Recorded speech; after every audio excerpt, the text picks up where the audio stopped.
Hero Syndrome 10 years of hype culminates. Everyone, welcome to the show. Spoiler alert right now. Dawn, hit the sirens. We're diving in. Avengers Infinity War. I got out of the theater hours ago. Let's dive in right now. Avengers lived up to the hype. There's a couple things I want to unpack and get into. Nature of the show. Gotta keep it tight, eh, bossy? Keep it tight, keep it moving, because we could talk forever about Avengers Infinity War, a 2.5-hour movie jam-packed with substance. Every scene, every line, every shot, can't miss entertainment. So first thing I loved, Thor's side quest for an axe. Yeah, you knew I was gonna go there immediately. Absolutely loved Thor in this movie. Really hyping up his power level like they've been doing the past couple movies. You know, it's between Hulk and Thor in a fist fight. So strong. But not only was his side quest meaningful, you know, trying to find this weapon that can kill Thanos, but he just gelled so well with the Guardians of the Galaxy, and it just offered some of the jolliest and most entertaining parts of the entire movie. I just loved it.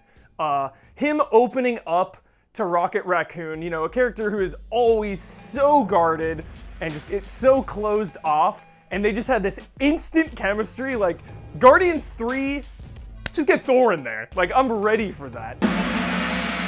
Next on the list, Hulk. What an awesome subplot of Hulk not being able to unleash Hulk! Bruce Banner, come on! I loved this. It was like his bruised ego just gets taken out by Thanos immediately. Because you know that was a question going into the movie. So many, like, oh, what's gonna happen when Hulk and Thanos just brawl it out? I'll tell you what happens. Hulk gets chopped in the neck, judo style. You don't see him the rest of the movie. And I just love too when Iron Man and Bruce Banner reunite, which is a touching, dude, Pepper Potts, Gwyneth Paltrow, some really good lines in this movie. Like when she calls Tony when he's up in the space, like, Tony, you gotta get back, like, pulling on my heartstrings, feel that. But when Iron Man is like ready to go, ready to rumble with Hulk by his side, he's like, man, it's been a while. I'm pretty hyped. Like, let's get your green guy out here. Let's go. Hulk's just like, just couldn't get it done. You know, and then he gets the Hulk Buster at the end of the movie, and that was such a great scene. It was just such a cool concept to have Hulk, you know, be scared of Thanos, and it really made Thanos that much more threatening, and it sets up some angry Hulk in Avengers 4. That's what we need. Because Hulk, when he fought Thanos, wasn't really feeling the rage. So when he dips into that rage, next one, look out. Next on the list, speaking of heartstrings, Scarlet Witch and Vision. Making me cry, making me tear up, bawling in the theater. Epic sacrifice. A price that only she can pay. Because what a situation. I mean, there is a right answer, there's no right answer. It's like half of the universe or Vision. It's like, okay, half the universe, that's a lot of people to save. Like, I'll probably have to do this. And you can see how tortured she is the entire movie. And then she does it. She goes through with it at the end, again, in one of the most epic moments of the movie. She does it, and then, of course, Thanos, savage, you know, takes away Vision's peaceful sacrifice, just turns it into murder. You know, turns back some time, rips the stone out, that's it. And then another, you know, kind of the cap on that storyline was when everyone was turning to dust, and you see the relief on her face, you know? Vision's dead in front of her, she's getting dusted away, she's like, well, whatever, like, nothing left for me here. Beautiful. And last but not least, you knew it was coming. Thanos. Exceeded my expectations tenfold was Thanos. The Infinity Gauntlet, the powers, so cool. Every time the Infinity Gauntlet was used, it was great. From just like stunning people away, to turning Drax into weird cubes, to teleporting, and just all the powers, all the beams, all the like time warping stuff. Everything with the Gauntlet was really, really cool and well done. You know, how do you write that stuff? It just seems like hard stuff to write. Like, all right, we're gonna do this power, and it's gonna like turn them into cubes. Just pure imagination, I love it. So let's talk about Thanos, his motivations. Trying to give balance to the universe, a very Star Wars-esque balance to the Force. So he's trying to give balance to the universe, and he's a psycho, but the reason I loved him was because they gave him feelings, you know? He has feelings. He's not just some big, lumbering, kill, kill, kill, smash, smash, smash. He cries in this movie. He mourns.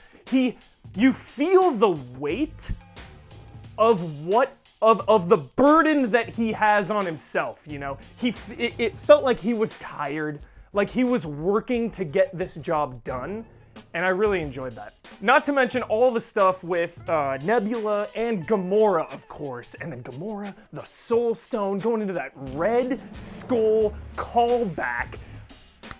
Freaked me out in the theaters. I almost stood up because I was so hyped. And then we get that final shot, you know, Thanos wins. There's a lot of like Bloodborne references too. He's like waking up in weird dimensions of like half puddles of water with like ringed blood moons in the sky. I thought of Brad. I bet some of you did too. You thought of him. Some ringed Bloodborne Dark Souls sign. But then Thanos at the end, you know, he gets his job done and he did it. He takes a break on his farm.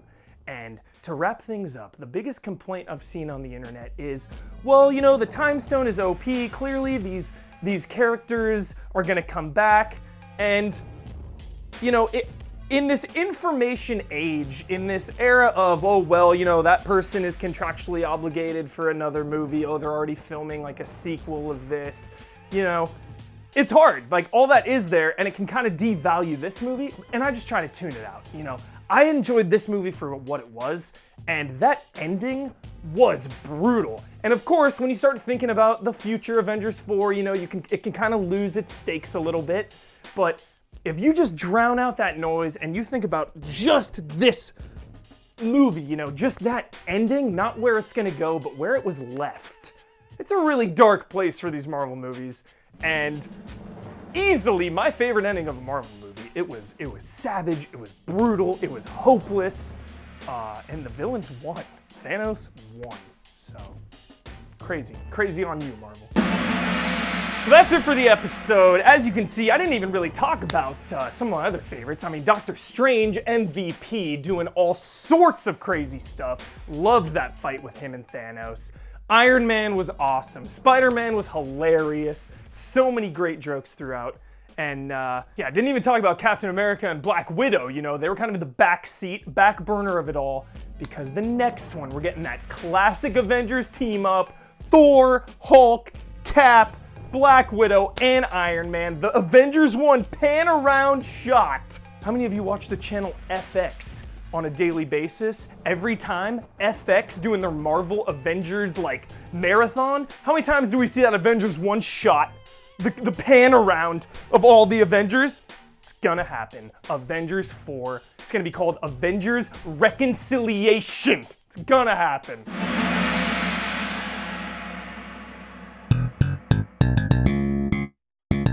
It's time for the syndrome.